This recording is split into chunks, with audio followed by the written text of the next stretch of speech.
Okay, there we go. Are we up and running? Another beautiful day in Tokyo here. Sunny, sunny, sunny, beautiful. I feel kind of sad for my family over there in Vancouver. I don't know if they're alive or not, but whatever. So, but here in Tokyo at the moment, we are okay.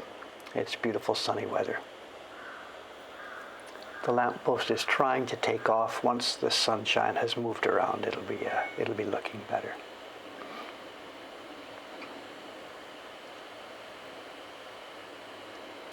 Okay, here we go. Saturday morning.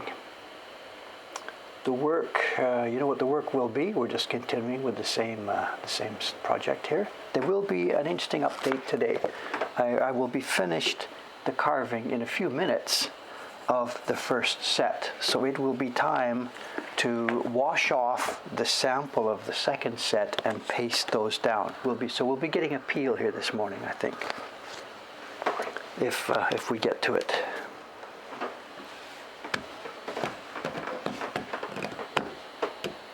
Yeah, the valley there. I know one of my daughters, my oldest daughter, she lives up near Chilliwack, so I haven't heard from her. I'm sure she hasn't drowned, but whatever. It's really tough there, really tough. Okay, what's going on? There will be a show and tell today. For show and tell today, what we're going to do is, I've still got the book that we looked at the other day on my desk here. I haven't prepared a new show and tell.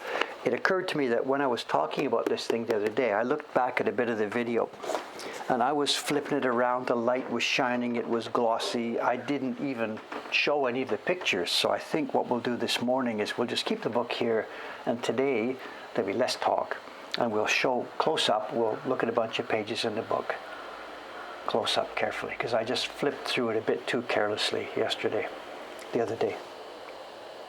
There's enough content there that can keep us occupied for 10 or 15 minutes. So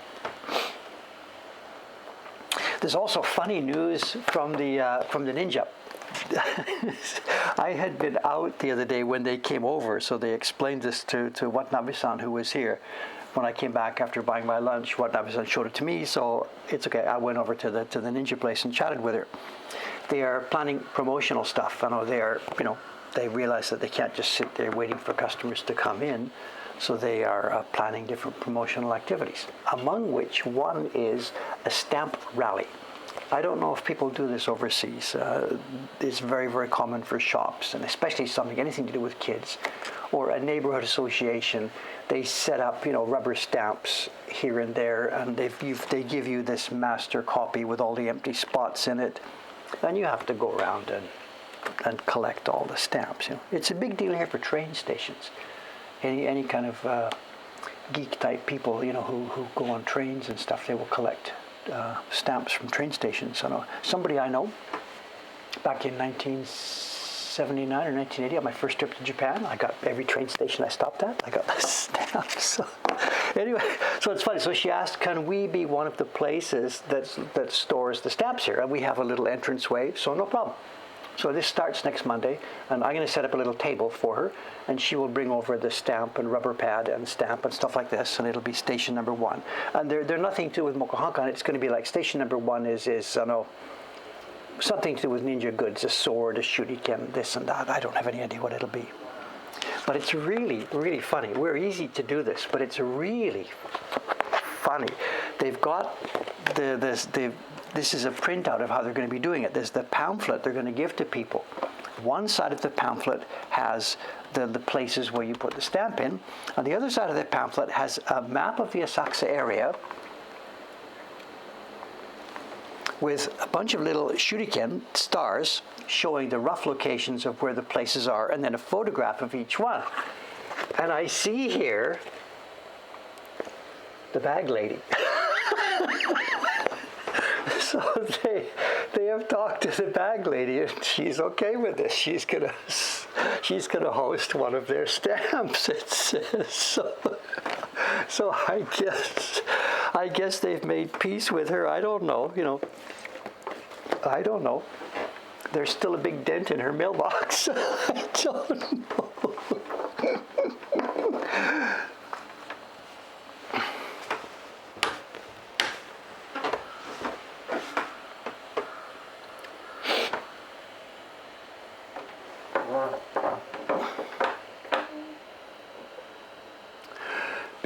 news, big news. Stamp rally includes bag lady, big news. Oh well, whatever. So they made her an offer she couldn't refuse. You just go over there with your sword and something I want to ask you.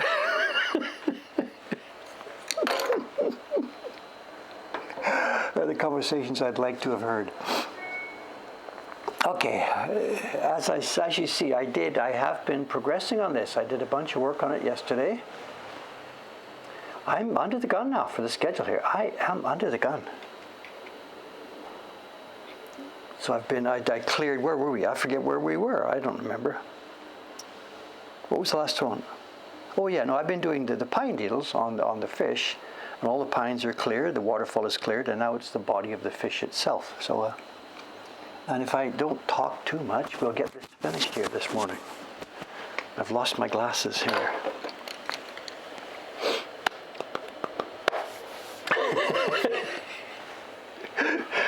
The paper is out. The paper is out.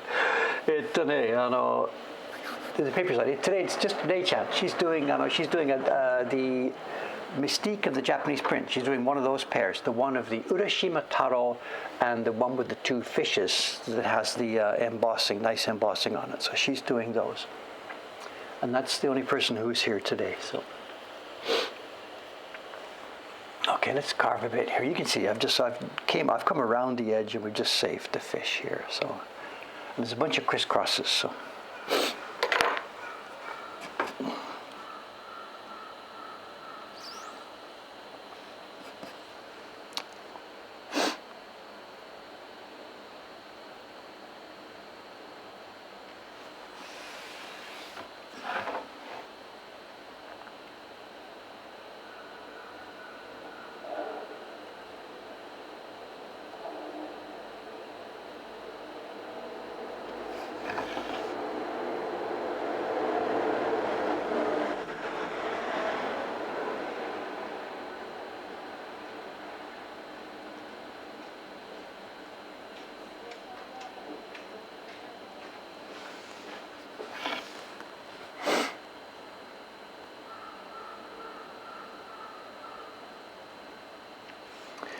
I can imagine if there's people here this morning who haven't been watching this channel before, any new visitors, they're listening to that little conversation just now, like, and what is going on? What are we talking about? Bag ladies and all this stuff, So sorry, whatever. There are regular things that come up here and regular topics of conversation, and if you know them, you know them, and if you don't, just hang around for a while and you pick up what's going on.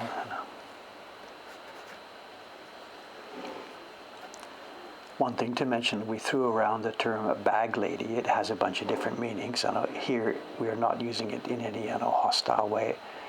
The lady across the street has a shop who sells bags, little purses and satchels and stuff like that, and we have just been casually referring to her as the bag lady. So I'm sorry if it seems a bit impolite or whatever.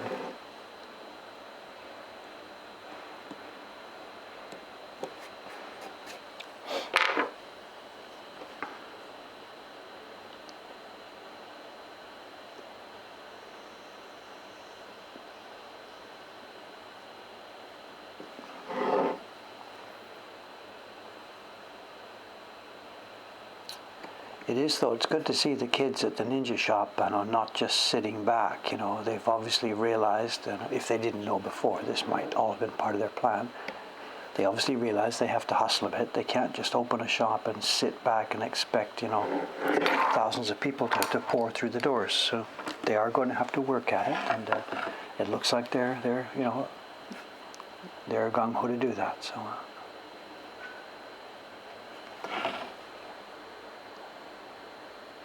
Whether they've got the skill set to actually pull it off and make a thriving business there, I don't know. They clearly have a product that is very attractive to a particular clientele. What they do is very attractive and fun for elementary school age kids. And we've seen it here. The kids do the thing and they're out on the sidewalk and the kids are having a blast, for the most part. So they do have a product that's useful for society, to a certain part of society. And whether they can, put the business part of it together, of course, we don't know.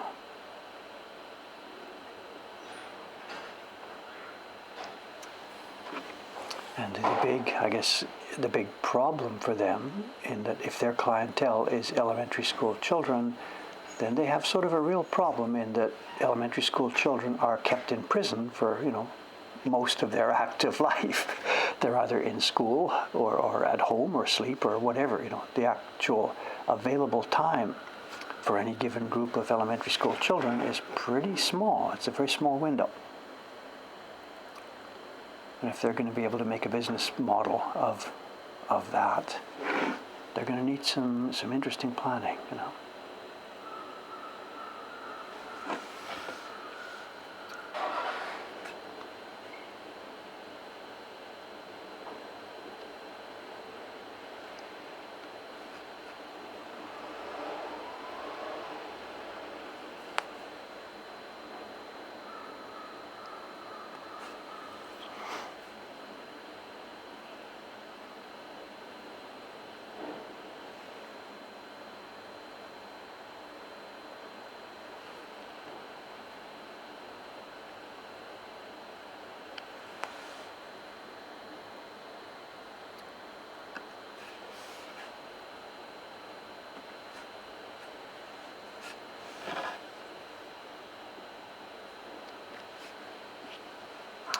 I think we need a bit of a sharpening here. It's the blade is actually sharp in that it's cutting, but it's not acute enough to get in these little corners here. So I think, excuse me for the time out here, we will pull a quick sharpening here. Excuse me.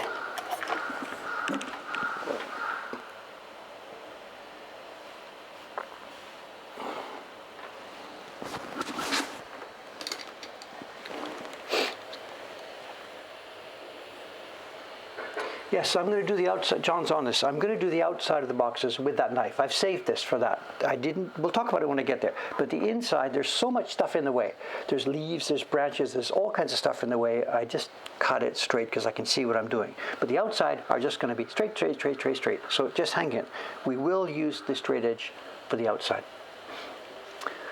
Someone's asking, how's Dave today? Still sore? I am in... Well, both things are true. I'm having fun. I'm doing that. I'm really enjoying the swimming, but I am now in terrible. I ache all over. All the rhythms of everything I do in life have all been disrupted. Sleep pattern is disrupted. Pooping pattern is disrupted.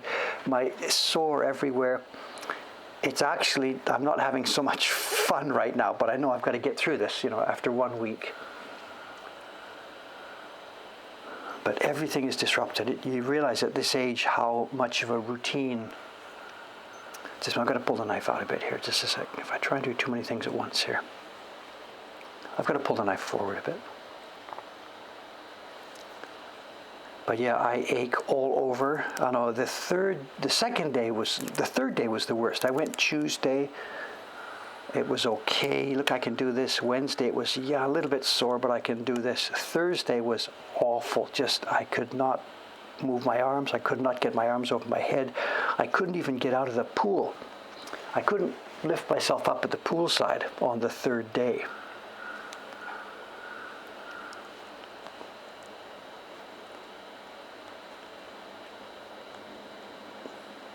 We are coming close to the end of life for this blade,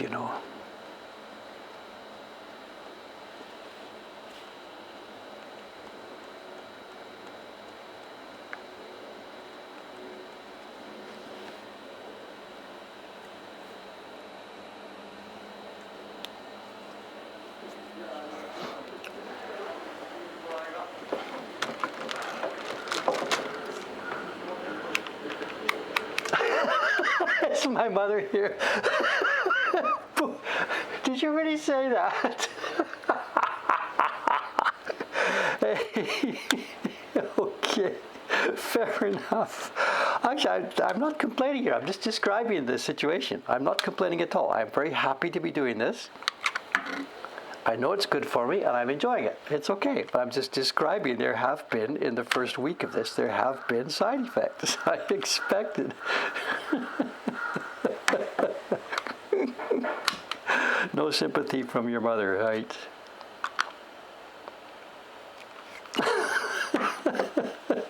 I can't do two things at once here.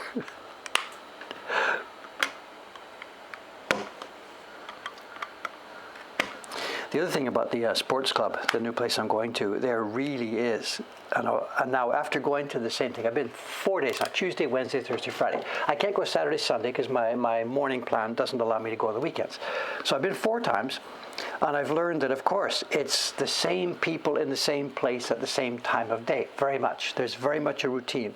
You get in the elevator, the same person is next to you. You get to the locker room, same person is next to you. I'm using the same lane, the same person is in it, the same people nod to you. There's very much a little community there. And everybody is super friendly.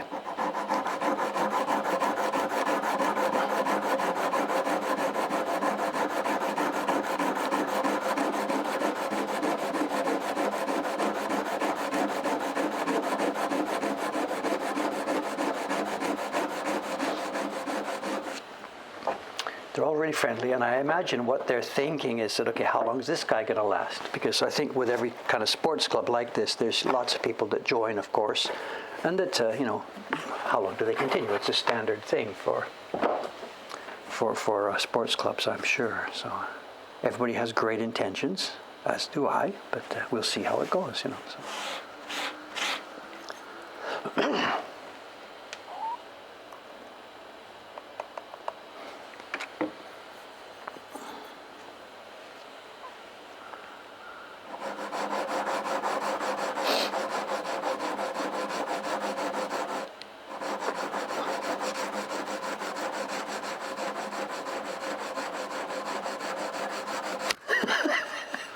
My mother really said that, you poor thing.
There is one little bit of a sad aspect for me about the morning sports club thing.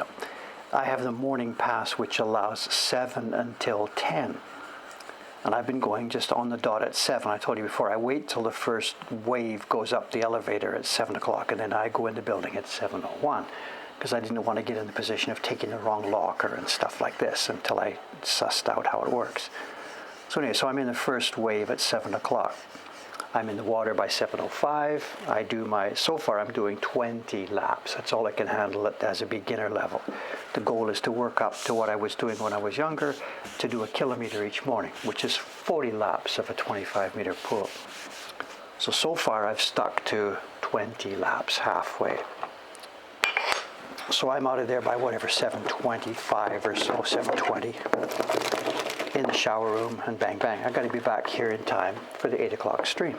So it seems to be working very well. But there is one unfortunate little downside that I hadn't calculated and hadn't known about.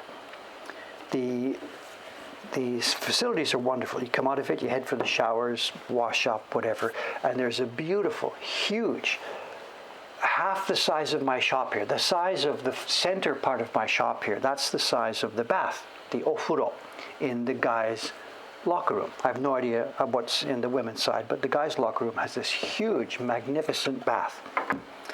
And at my time of day, after I come out of the pool, get my shower, wash my hair, strip my suit off, blah, blah, blah, the guys are still washing the bath. It opens at 8 o'clock. So although the building opens at 7, we can get in the pool, you can't use the big, beautiful hot bath until 8 o'clock.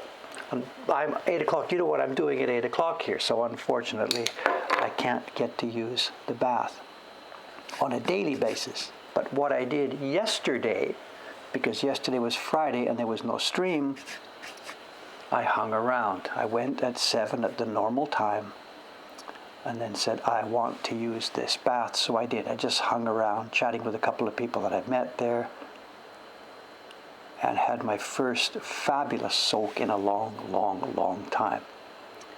All we have here in the building is a shower. We don't have a bath here.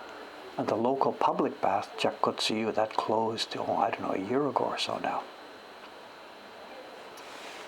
So it looks like that's going to be my routine. Dave's going to have a bath every Friday, whether he needs it or not.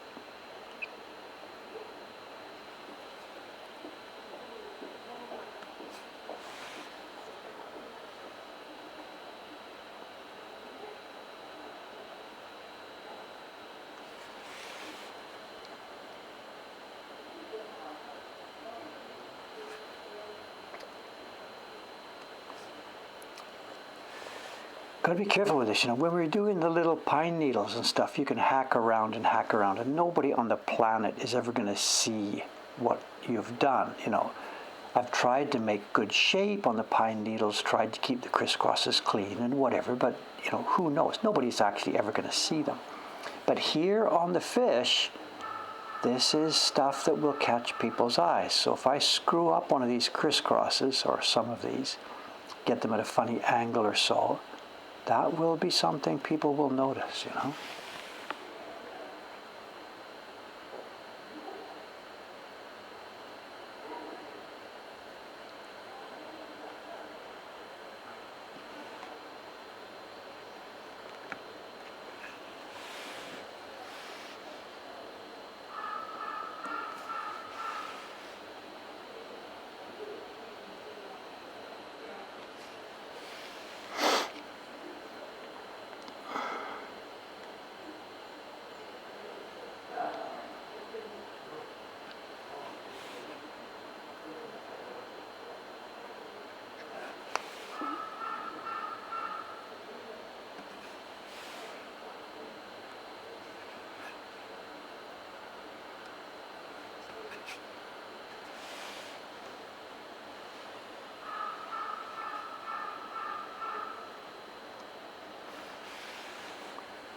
I can sort of hear the crow and sort of not.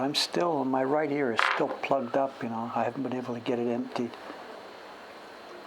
At the moment, I'm sort of functionally deaf on the right side until I can sort this out. I got an email from Mibicheep here on the stream. She's here this morning or not, I don't know, but she gave me a recipe for eardrops. It was funny, after the pool the other day, I had been stuck. I couldn't get the water, wax, whatever out, and it's still stuck in there. So yesterday I went to the local pharmacy. I know them well. The guy stops by here. His family did a print party here years ago. So I went in there and I asked them, can I get some eardrops, for... She says, what for? I said, I've been to the pool and things are a little bit stuck and the water's not coming out well and I can't hear so well. They must have some cleaning eardrops, right? She says, no. We have lots, but none of it's over the counter. Go to a doctor. And there's no over-the-counter stuff to put in your ears, period. It's not permitted under the way they do medical laws here.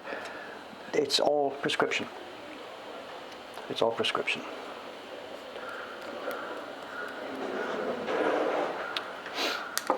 So what I'll do is, Mipichip, as I mentioned, she gave me a recipe for a little solution to drip into your ears, a safe little recipe. It was, I forget what she wrote. I'll have to look it up in the mail again. Alcohol, rubbing alcohol and something, I forget, nitric acid or something. I can't remember. I'll look it up.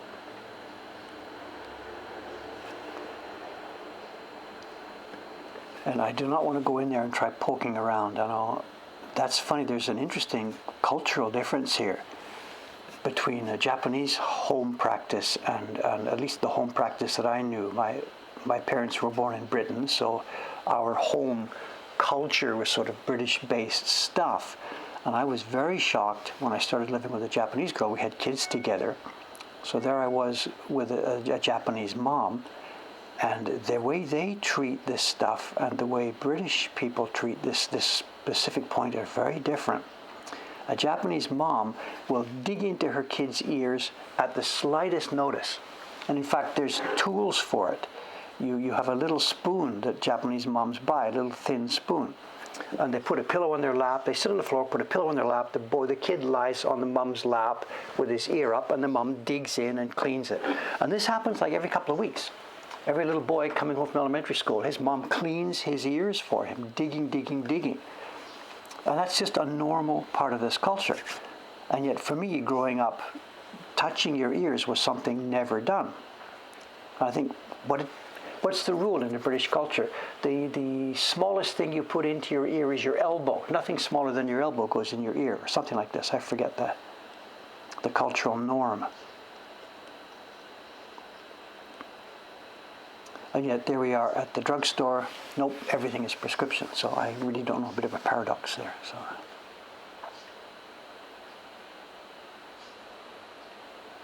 So the ethic or the feeling that I grew up with was we don't touch that stuff, And I think when you think about human beings, when they were, natural creatures, ears must presumably clean themselves, I guess. I don't know.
So is it a different culture? I don't know. I really don't know. So this is by poking in your ears is just something we're not supposed to do, is the way I grew up, whatever. So.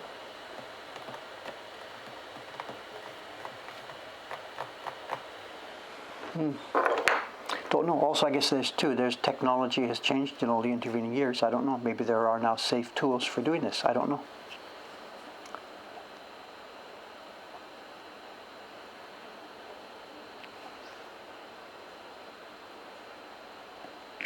Welcome to the Japanese printmaking channel.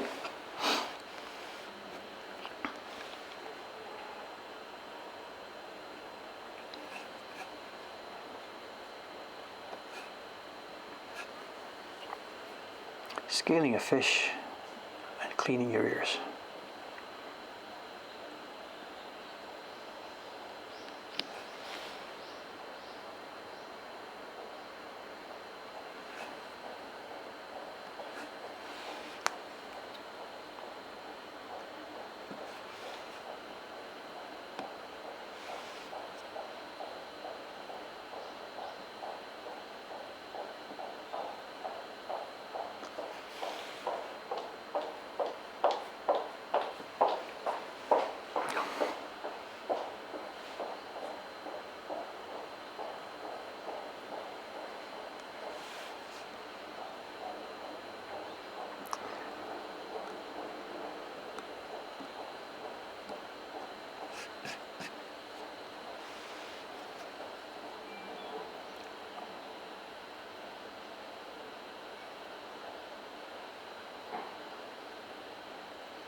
This is finicky job today, so finicky work here. So.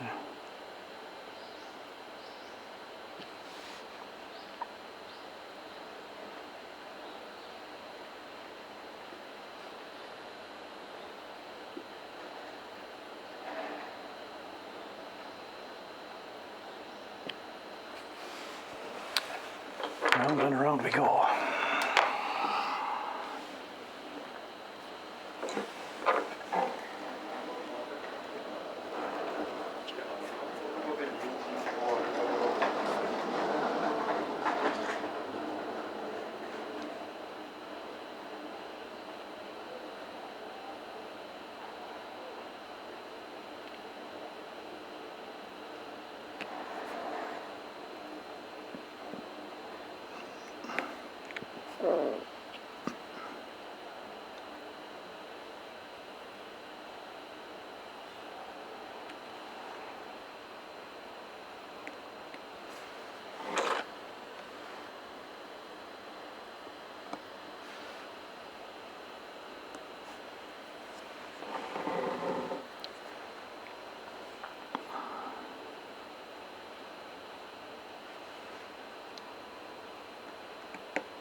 Fish scales on one of the most popular prints in our catalogue.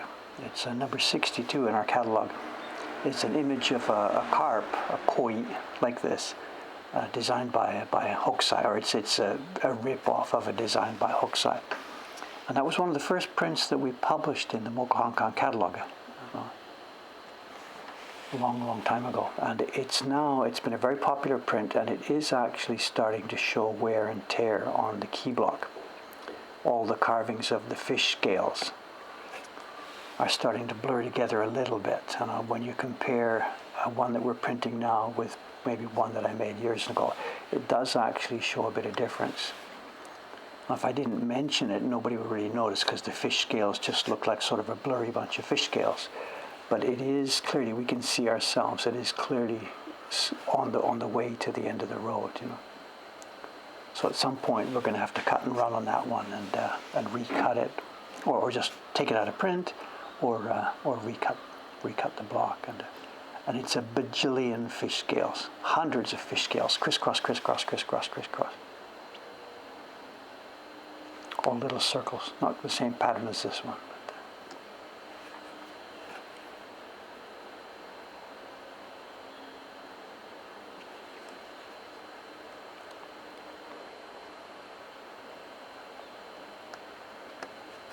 But anytime I think about that, you know, if I look at that job, oh no, we're going to have to do that, carving on the crisscross, you know.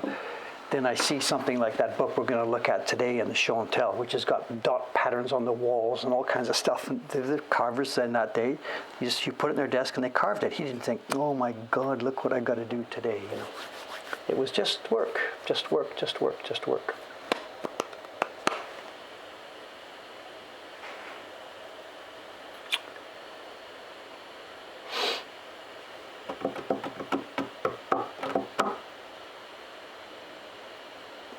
it is indeed a big enough seller to justify recarving. It's a steady, steady, steady seller in our catalog.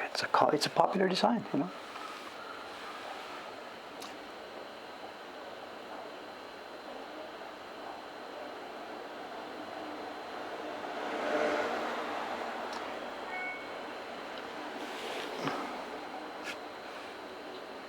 But it's a question of carving resources, you know. We won't, our priority is on the new stuff, publishing new things. Recutting older blocks is going to be absolutely a secondary priority. Putting new prints into the catalog, the subscription prints and stuff, is the number one priority, absolutely. Then if we have time and we can schedule it, we'll think about republishing something that we've already done.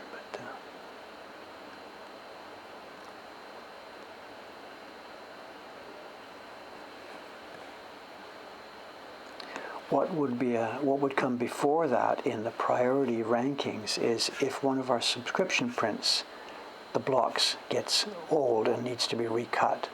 And that would become a high priority, because any individual print in the catalog could be in or out of print and it wouldn't matter. But if you've got a subscription set and one of the prints is missing, that it doesn't work. So our subscription blocks are a priority, and as of yet, none of them are close to that. But that's where it would be a consideration.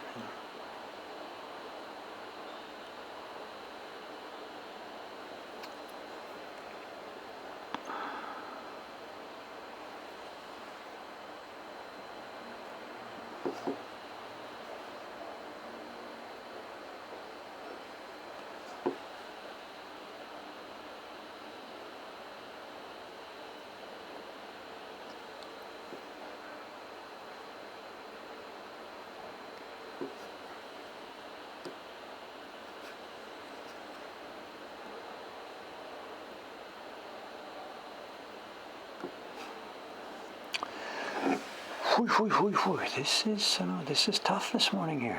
This is tough.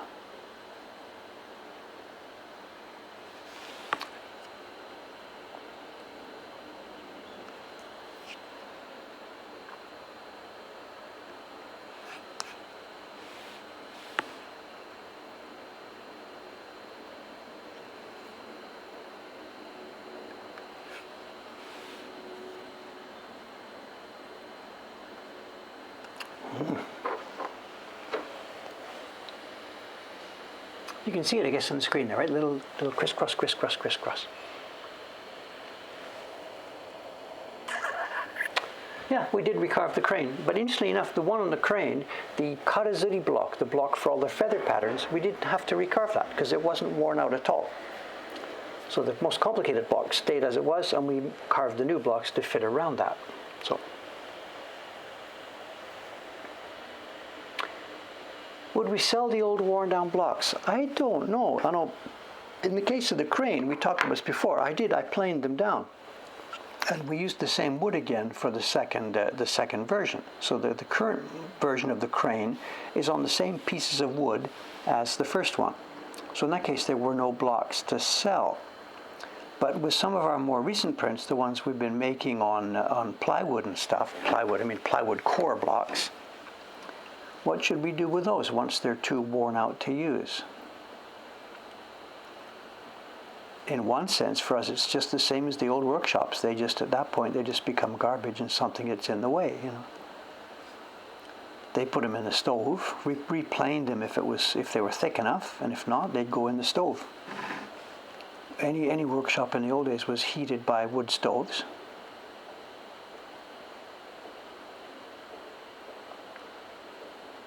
Shimano-san, the block planer I knew in the late 1900s, you know, his workshop had a big maki stove, a wood pot-bellied stove in the middle. And he just fed it cherry. All day long he fed it beautiful, beautiful, beautiful pieces of cherry. The offcuts, the stuff that was too small to make wood blocks, you know. And then his shavings, of course, his plain shavings, and then just bits of wood that were the offcuts. All day long he fed it with gorgeous, wonderful, beautiful cherry wood, you know. Don't make me cry.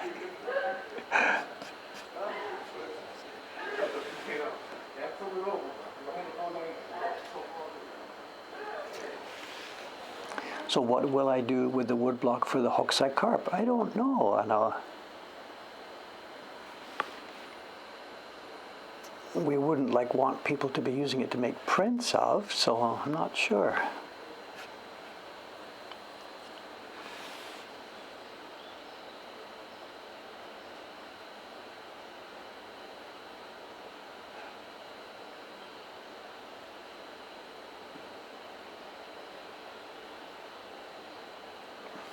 Haven't faced that situation yet.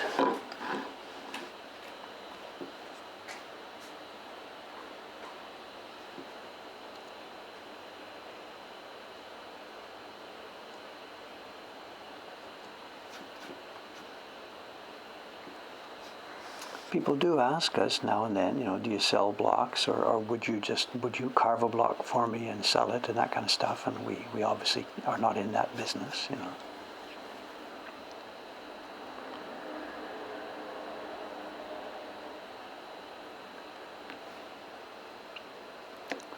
And we've had over the years at least one episode, and I think it's actually a couple of times it's happened, where people have ordered from our website and they got the print and then wrote back quite sort of upset and shocked and surprised, because all they got was a piece of paper. They were expecting a wood carving, and that has happened.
One of my friends from the old Baron group days, the Baron, the internet discussion group for woodblock printmaking that we started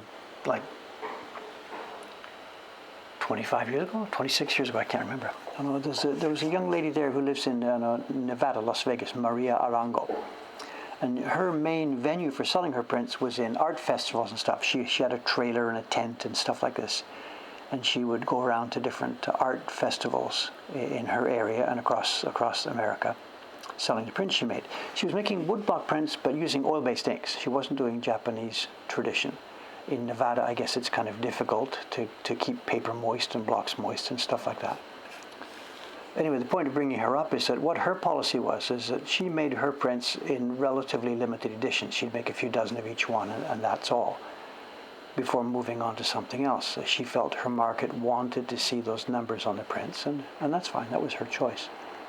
So what she did was, for two reasons. In order to show that it was a limited edition and the block was destroyed, she did, quote unquote, destroy the blocks. But she did so in an interesting way. After the edition was finished, she prepared I forget what it's called. It's not fiberglass. It's some kind of acrylic rosin and stuff. You mix A and B together to make a clear rosin. And she poured this over the top surface of the woodblock so that it made the thing into a flat rosin surface. So you could hang it on the wall, and it was a wood carving. You could see the designs of the desert scene that she'd carved and stuff like that. And yet the block was now defaced, and it was okay for her identification as a limited edition print. So. For all I know, she's still doing this. If you Google Maria Arango, Arango, she had extensive websites, and she's probably got this. There's probably images and pictures of this on her website somewhere. So she got double. She would sell the edition of the print first, and then in her tent at one of the shows, the wood blocks go on display for sale as well. So.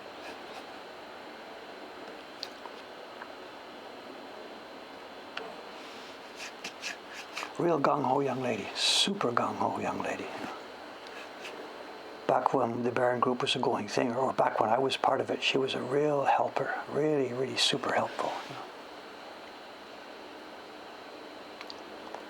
You just sort of, one of the people where you just have to think about asking her for help, and already it just gets done, So. Super power lady,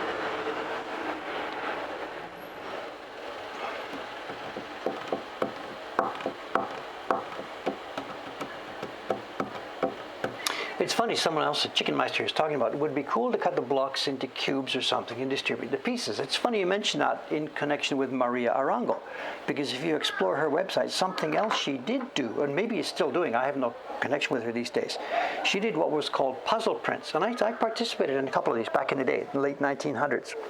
Late 1900s, it sounds like, Anyway. So what she would do was that she would prepare a master board, a huge, huge, huge piece of plywood, bigger than pieces of plywood. And everybody would get a zone. She would do some kind of master drawing which had spaces on it, all of different shapes. And then she would jigsaw. With a jigsaw, she'd cut this thing up and mail the different pieces of wood to different people. And I got a couple of these and carved them and sent them back to her. And you can see where it's going. She reassembles it, puts it all in the bed of this humongous press she's got, or a steamroller, or whatever, puts paper on and prints it.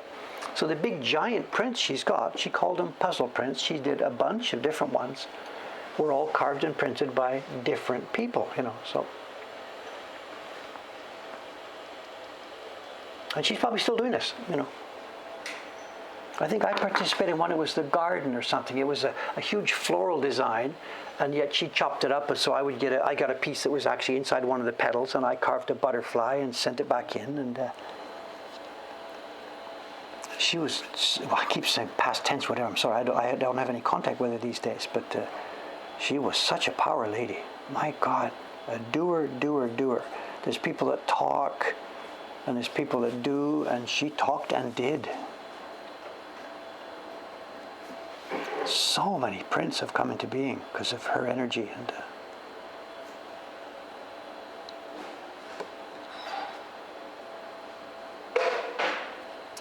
I carved a butterfly. Oh, I remember what I did too. I was trying to show off. What an idiot I am sometimes. You know the famous print by Claude Mellan? You're going to have to get some links from me. There's a famous woodblock print made in Europe. It's a wood engraving. It was done with a buron, but yet it was done. Well, no, I'm not sure what it was done. Let's cancel that. It's a famous woodcut print from the 1400s, maybe 1490 or somewhere.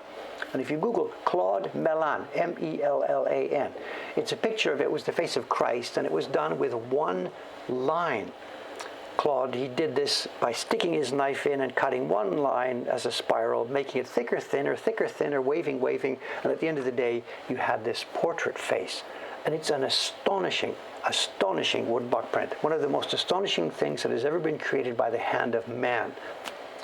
So I looked at this and I'd seen this, okay, Dave's going to show off. So when he did the thing for Maria's nature print, I carved a butterfly, but I did the same thing. I took my knife and went round and round, thicker, thinner, doing an amateur copy of what Claude Mellan had done stunningly beautifully back in 1492 or something. Long before Japanese were doing ukiyo-e. This is also a surprise to people too. The Japanese ukiyo-e and the Japanese printmaking traditions are not that old. The Europeans were there first, the Chinese were there first, the Koreans were there first. The Japanese were really late to the printmaking party, the woodblock printmaking party.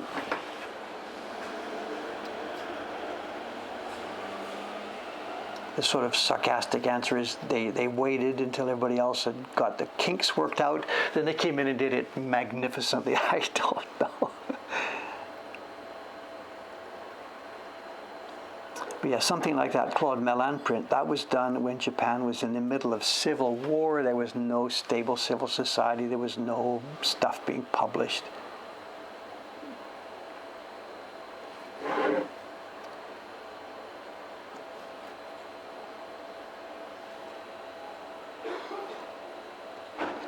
Have we got a link to it? Because it is incredible. It is incredible. 1649. Have I got it backwards? Are you sure?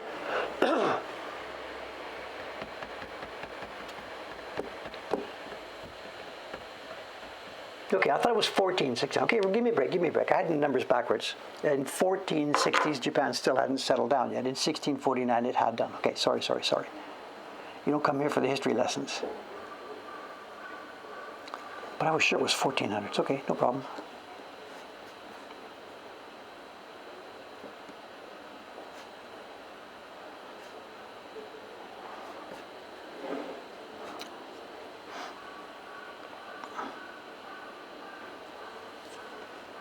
But the main point there is valid. The Europeans were far in advance of putting stuff on paper, putting lines on paper.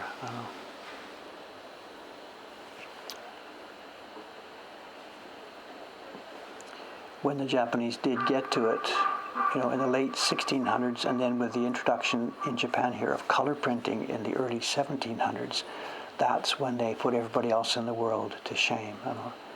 The technical advances the Japanese made in the 1700s for color printing are one of the glories of human civilization. So they don't count second fiddle to the other places for that. So just to get the perspective here, Japanese were in no way the earliest with any of those basic technologies. But my God, what they did with it in the 17 and 1800s.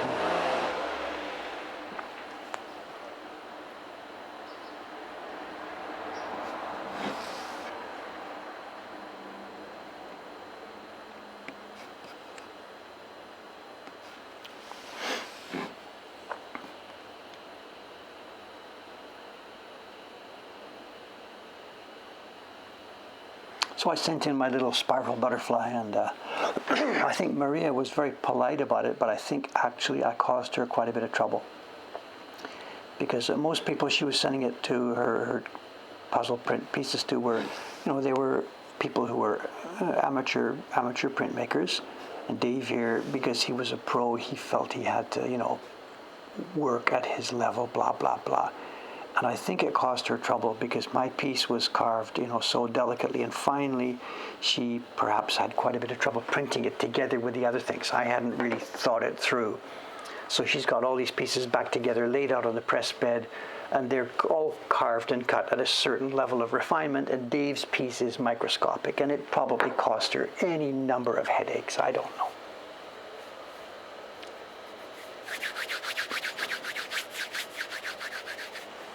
It's 1649, 14, I don't know. I'm sorry.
Ooh, earthquake.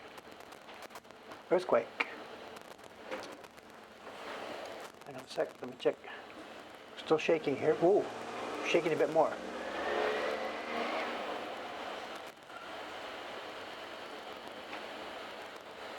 PS waves, it's centered right here, centered in Tokyo. I've got a map here. The PS waves are going out, out, out, out, out. Here's a link if you can catch us quickly before it goes off the map.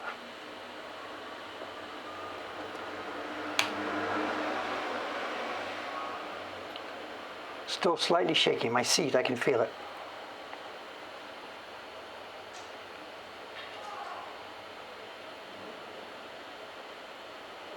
Magnitude 4.4, 90 kilometers down, right straight under Tokyo. Right directly, geographically, straight under Tokyo.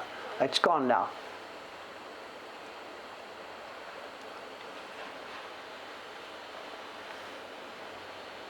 Did you get the map there? Can you see the circles getting wider and wider and wider? What that map, it's really fun, is when your phone goes off and there's been an earthquake somewhere else alerting you. You get to this page fast enough and you can see it started in Hokkaido and the circle is coming, here it comes, here it comes, here it comes, and then you feel it just as the circle gets to you. For ones that start here, the circles have no meaning for us.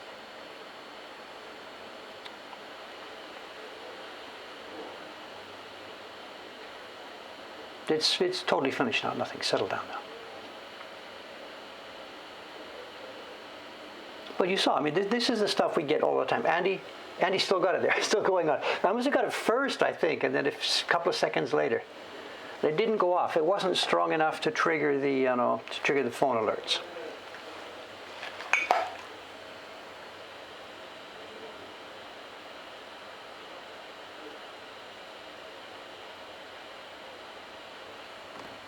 So that website, there are sensors now in Japan all over the place, everywhere. I mean, I think they're building the sensors like into cell tower technology and stuff. So there are sensors everywhere reporting back to this central blah, blah, blah. The phone alerts are bizarre when you're on the train. Everybody's phone rings at the same time. Does this happen, I don't know, once a month or something? I don't know. In the area where Cameron used to live, up in Ibaraki, it was every few days. They're a lucky place. It's one of the places where the slipping is happening smoothly and evenly, and they shake. Every few days they shake.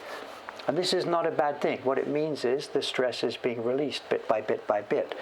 The dangerous places, of course, are the ones where you have nothing for 100 years, and then bingo.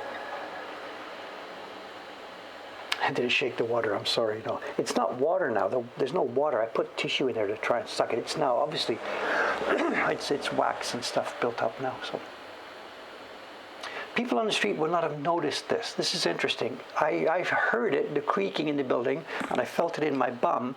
But if you're walking outside, there's no way you would have noticed that one.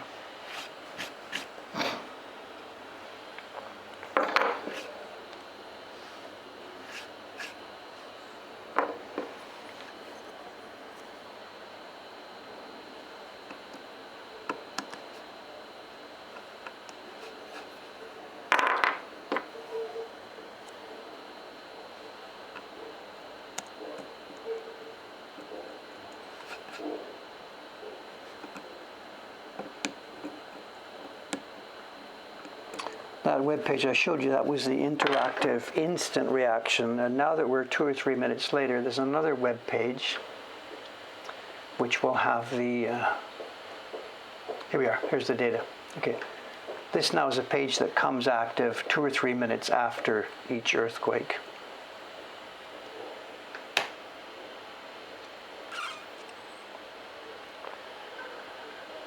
And you can see the numbers there. These are not magnitude numbers on this thing I just gave you. These are the Japanese numbers. Shindo-san, Shindo-yon, Shindo-go. This is not magnitudes. This is the local. I think it goes up to 7. I'm not sure. But if you see a 7, you're dead. I don't know.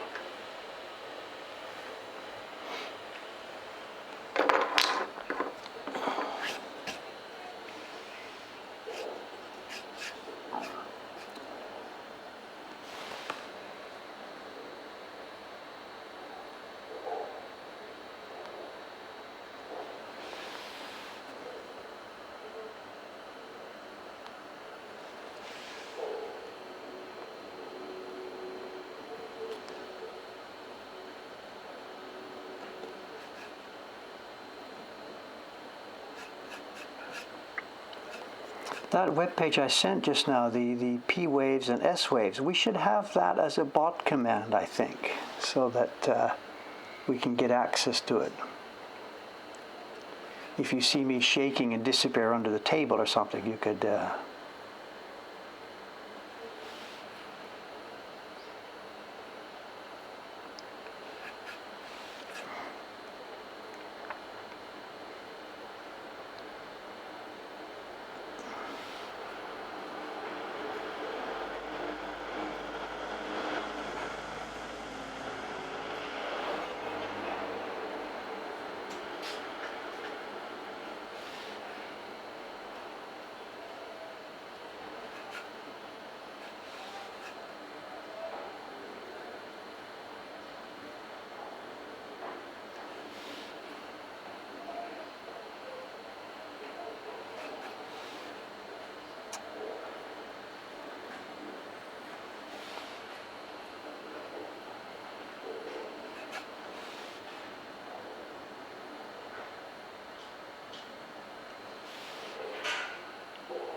I thought that was the tacky bin man coming. Different trolley sound.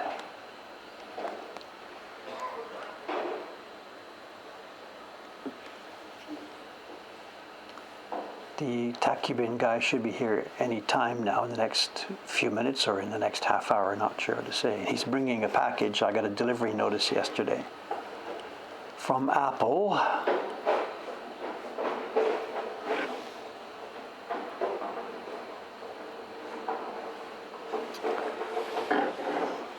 So delivery's coming this morning, a new MacBook.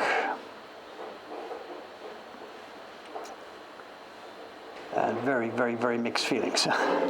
What's the word? Heaven and hell. Wonderful, new, powerful machine, I'm sure. But all the changes from what I've got, I just don't want the trouble of changing, Sorry, but I know it's going to be nice and fast and wonderful and ready for the future and everything else, but this setup is just going to be crazy.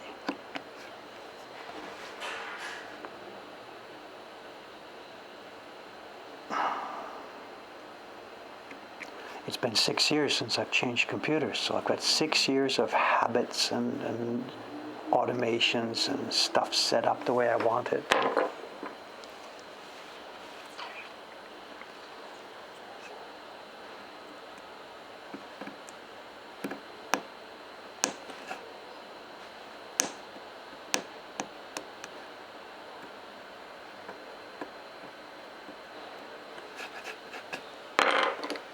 How's our time? I didn't even notice. 9:07. Okay. How are we going to do this then? 9:07. I'm not sure. One plan was to finish this, paste down the top half. The idea about these boxes and stuff, we're going to finish the inside of the bottom row, clean this off, paste down the top row. The procedure here. Cut the inside. Clean this off, paste down the new design for the top row, cut the inside of the top row, and then when that's all done, slice off the outside. We'll be doing that with that straight knife people keep asking me about. That'll be the last step, then ready to go. But what time is it now? 9:08. I'm not going to be finished this fish.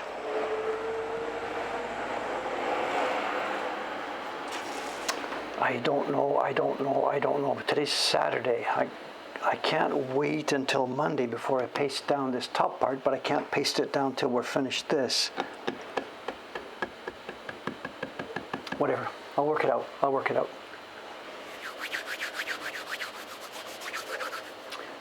The computer, someone's saying there must be a way for you to keep your settings and tinkering. Yes and no. I know Mac OS is pretty good. You set stuff up the way you want it, of course. But when I say some of the settings that I know I won't be able to keep, for example, on my computer here, I use virtual monitors. I don't like having too many windows on one screen. So my basic rule is, like at the moment, I've got the broadcast software plus the chat. That's all. And there's nothing else on this screen top. My mail is on a different monitor. My browsers are on a different monitor. Adobe Creative Cloud is running on a different monitor. And I use 9 virtual monitors here. And that's okay. That's still available on the new Macs. But what is not available on the new Macs is the third-party software that I use. And I have my monitors arranged in a 3x3 pattern. And I can jump. I can jump now top left, top right, top bottom. I can jump with one keystroke to each of the 9 monitors. The built-in system on the Mac doesn't allow this. You have to have them all in a straight line. And the third-party software that I'm using tells me that, sorry guys, we don't work. It's not going to work on the new Macs. So my whole daily workflow, the way I move from one program to another, the way I move around during the day, is all going to be changed.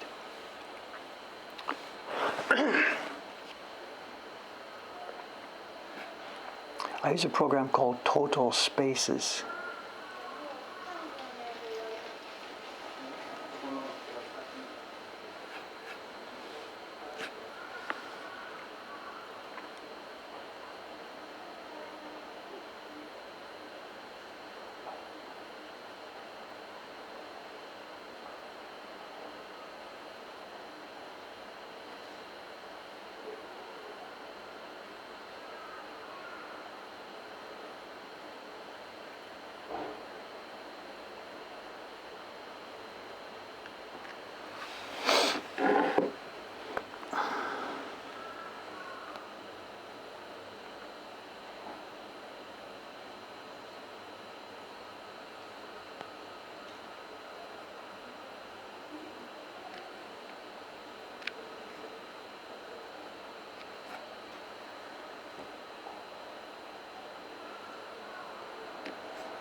Okay, let's get this tail finished.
Okay, we're almost there. Yeah, we got the tail finished, all the crisscrossing scales finished. The flaps, just the eyes and the whiskers are left. But it's okay.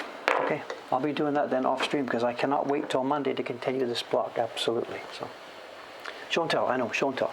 But show and tell. Remember, it's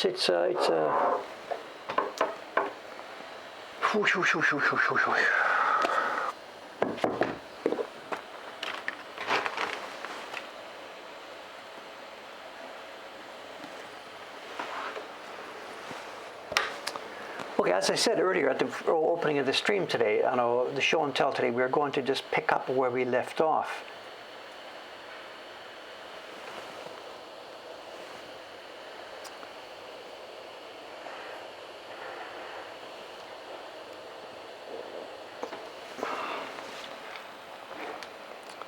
And this time we'll do this properly. I was,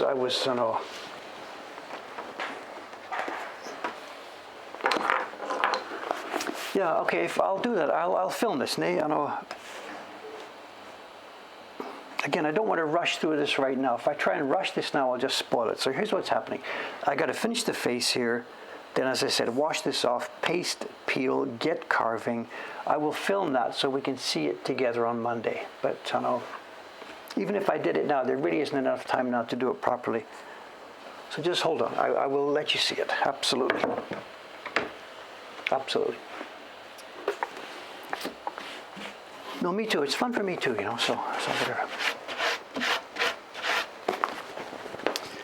Okay, I realized while watching part of the video the other day that I had not done this properly. I talked about this book and I showed it to you and things like this, but I really didn't actually give you a chance to see it. I flipped it around and this light was shining so brightly that it was reflecting on the paper. We couldn't see anything. So today, let's simply hit a bit of this book. Let's slow down and look at some of it. We might find things to talk about, we might not, whatever. If there's a whole bunch of people here who weren't here yesterday, we'll recap for a little bit of what this was.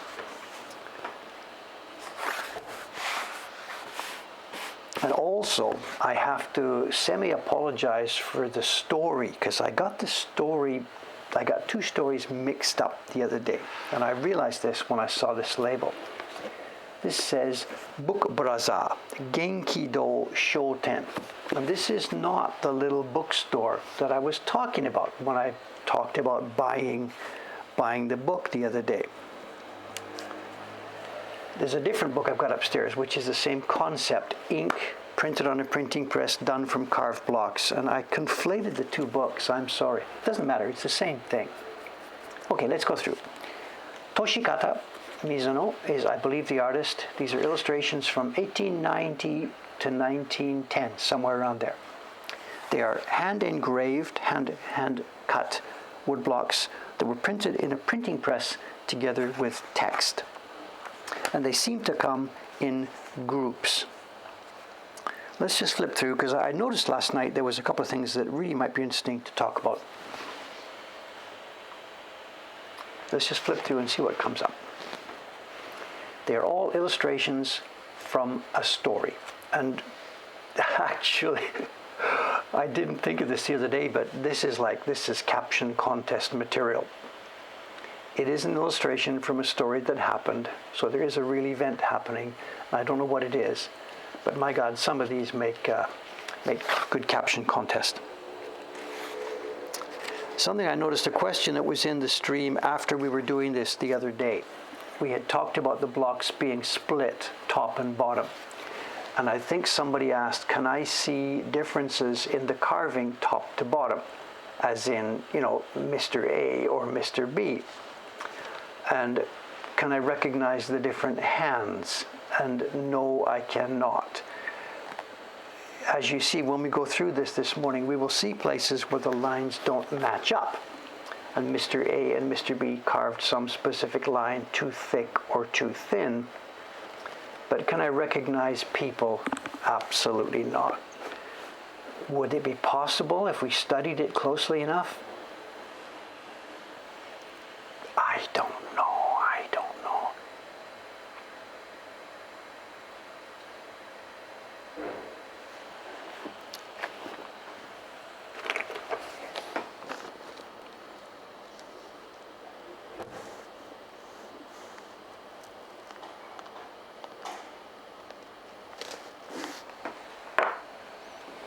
It is hand carved. There's so many places where you can see the click and the pop of the knife.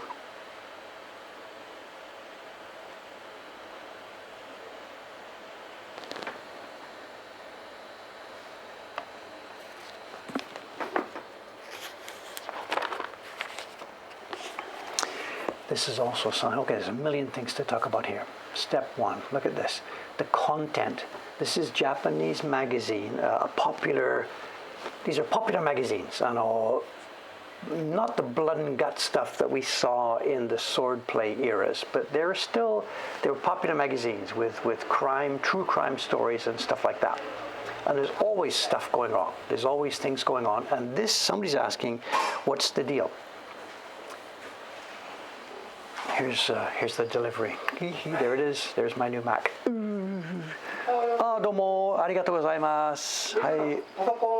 どうもそのままでいいよ。はい、ありがとうございます。アップルからですね。Wow. どうも Thank you. It's a theme. This is Japan of 1895, and the cultures are mixing. They're building Western buildings. They're building railroads. That's it. So Western clothes, Western fashions are coming in to be a thing in Japan. And look at the carving. You saw me do something just like this a few days ago. I was carving right here. I was carving tree bark. And here we have pretty much exactly the same pattern. That's got to be the same guy we just saw, right? He has the same clothes. We've seen the same guy now 2 or 3 pictures in a row. The guy that was talking to the boy. So we see the same characters coming back and forth, back and forth.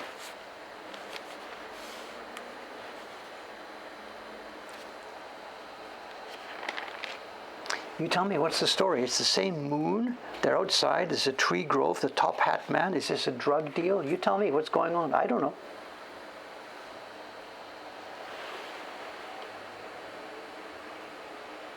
Here's the introduction. The 2 guys are meeting. Is this next? The transaction. And then away he goes. I don't know. No idea. Your guess is as good as mine.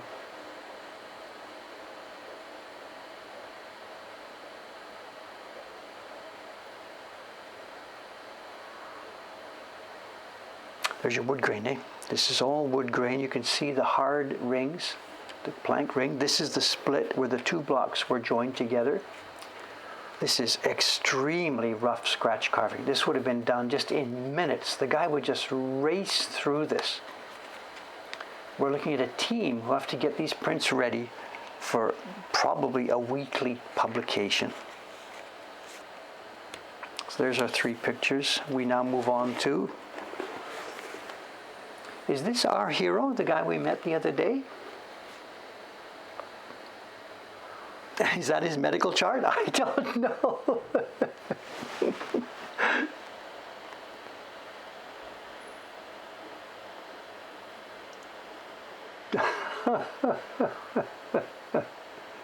We do see the same characters again and again and again. Now what's going on? Here's our same guy. I don't know the order here. I don't know the order. Look at this one. They're not in order. There's the same woman, the same chart, the same medical chart. We're in the hospital. She's leaving. He's reaching out. And yet it's interspersed with this other story that's still going on. They've both been tied up. Is this the same guy that had the Western hat?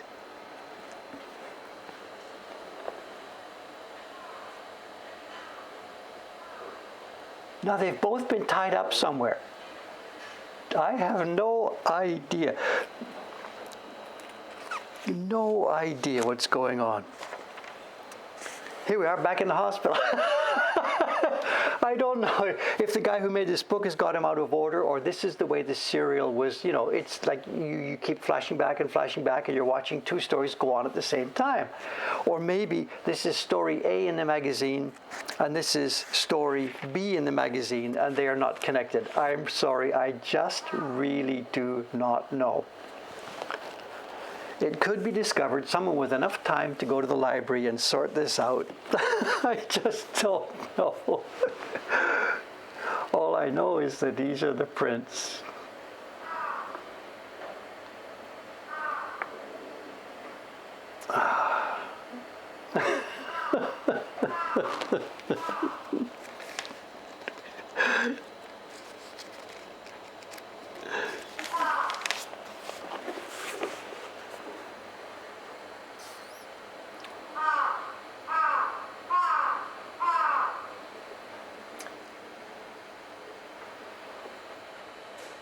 Is that the same kid we saw before? There are the same characters, right? There's the hospital guy, here's the lady, she's got the kid. We can see now, there's the cast of characters. It's the same story. It is the same story. What a game that would be to try and sort this out just from these pictures. What a game it would be.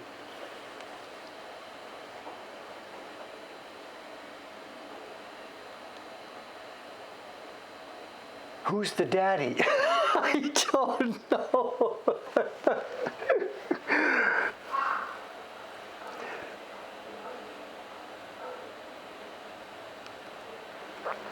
Well.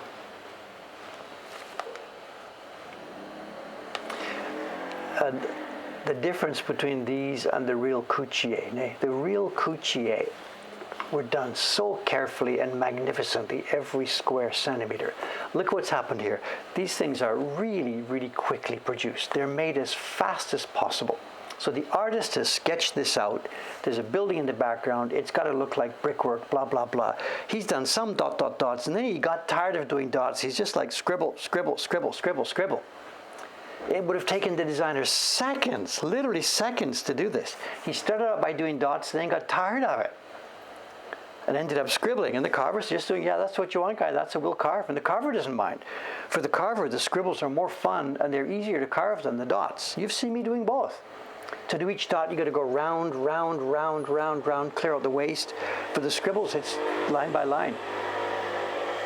So the artistic value of these takes second place to the get it done quickly, as fast as possible. This is a bit of an upper scale family. We have hints. They have some kind of a chandelier. This is not any lady living in poverty. This is the rice. The rice is cooked in the kitchen and brought out to the table in a wooden tub.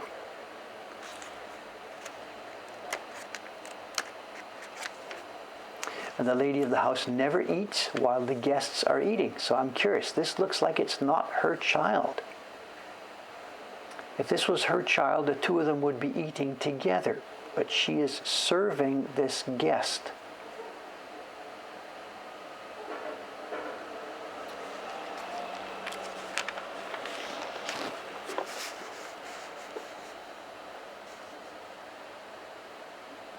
We see our line again, the joint line from the blocks. This could go on all year long, you know. I'm sure the carvers, I said they don't complain about this. The carvers just did the work they were expected to do. But I'm sure when this series started, this is me, you know, I've made a contract with the publishing house. Okay, we'll do this. 6 months work, we'll do this once a week, 3 illustrations. Good, no problem. We can handle this. Get your carvers ready. The first sketches start coming through, and we see that the designer for this character, Mr. A, they've given him a standard kimono pattern or clothing pattern, which is all crisscross lines. And the carver of old, he wouldn't, you know, whatever, you just do what you got to do. But if this is Dave, at that point, he's going to facepalm and say, how much did we quote him on that contract? Because you've now got 6 months of carving crisscross lines.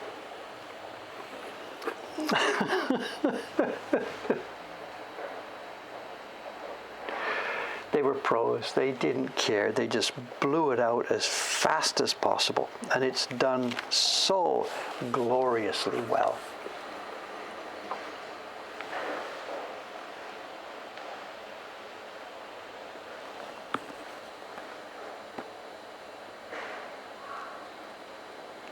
Lots of Western furniture. This is really an upscale house of the 1890s, 1900s. It's a Japanese family, Japanese house. It's quite upscale, expensive stuff. Kimono for the women. Western furniture all over the place. It'll be a mixed house. This probably may have even been placed on tatami mats. They were experimenting with all different kinds of living patterns and living styles. And the magazines especially, we saw this in many of the Kuchie on those sets of 12. The magazines were trying to show how the upper half lived. Because the consumers of these magazines were, for the most part, normal shimin, the normal people of the town, for the most part, lower class. We have here now again, I believe this is the same two. No, okay, I'm confused now. We have this guy and this guy appearing for the first time in the same picture. I've been thinking it's the same guy.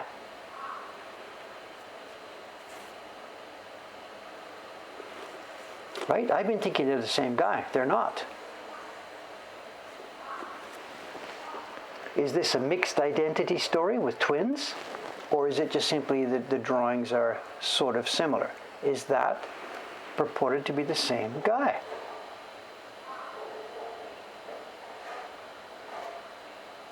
I wonder if this is one of those mixed identity stories.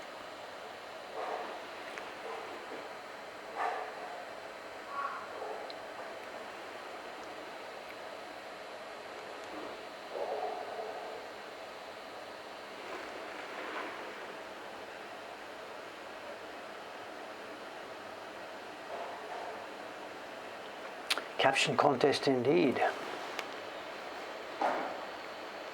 Caption contest indeed. You could just write your story. This should be one of those deals where, you know, what's it, Nano Write Month, where people write a novel in a month or something.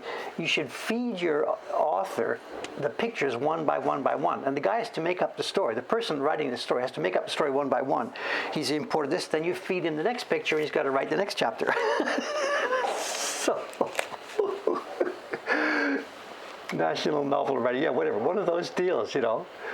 And this, these pictures, of course, came after the novel. The novel would have been written, serialized. It goes to the designers piece by piece by piece. They then just draw their pictures based on what's in the book. But thinking about it the other way round, as we are doing,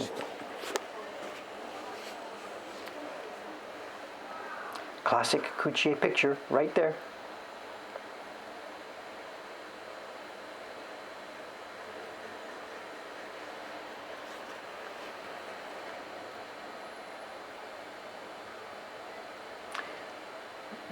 Just so you know what she's doing here, this is a letter set. She has a tray with ink and some white, and she's got her brush, and she is trying to decide what's the content of the letter.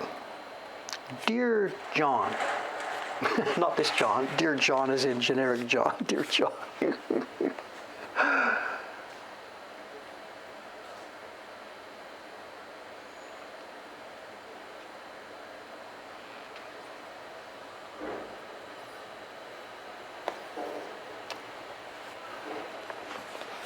Okay, this is supposed to be about the woodblock prints to show, you know, and for me, whatever. It is. The story aspect to this is we saw that pattern. We know who this is. We've seen this pattern before. There he is. There he is.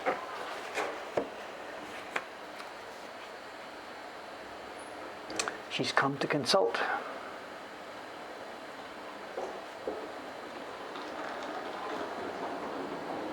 Okay, enough of this. It could go on all day, all day, all day. We're not even a tenth of the way through this. That's enough. It gives you an idea now what these things were about. We'll finish it off here.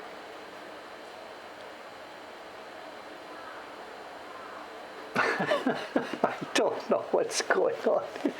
We'll finish it off here. It just gives you an idea. Again, this thing that was happening 120 years ago or whatever, woodblock was a super important technology. It was before cameras were cool and clean. An artist could draw these pictures. Within a few days, a team of men could have woodblocks ready. It'd go to the printing press, and your weekly magazine goes out with really, really well done, glorious illustrations for it. Nobody was trying to do color printing on every page, but it was a super, super efficient way of doing illustration and stuff like that. And these men there were hundreds of carvers, thousands of printers working at that time, jamming this stuff through, you know. Glorious. We'll never see the like of this again. And the same thing did happen in Europe earlier than in Japan, through all the 1800s and even into the 1700s. Newspaper illustration was done with woodcuts in Britain too.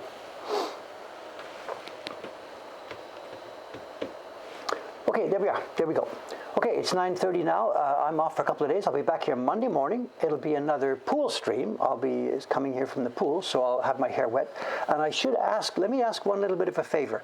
To get to the pool at 7, to do the swim, and to try and have a bath and stuff like that, it all is a bit tight. So on upcoming streams, if I'm not exactly here right at 8 o'clock, don't panic. I'm going to try and make it by 8, and I think I can probably do it by 8 without stressing myself. But I don't want to sort of rush through, swim as fast as I can to get back here for 8 o'clock. So let's just make this a little bit flexible. Streams will be here, planned to be at 8. They may be a few minutes late sometimes now in the near future.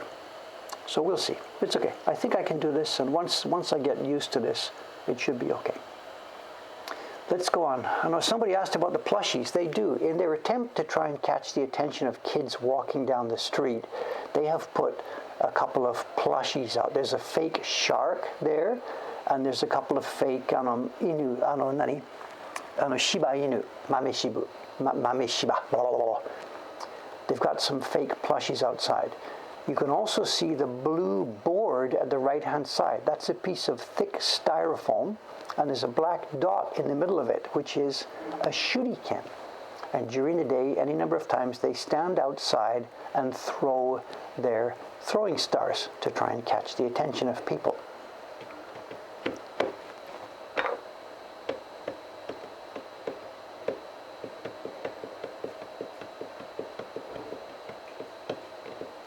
Okay, anyway, there we go. I'm off to work. I'll see you as soon as I can. Thanks for tuning in today, and I hope some of it has been a bit interesting and or useful. Bye. bye for now. See you in a couple of days. Oh, here's a passerby. Late for work, lady.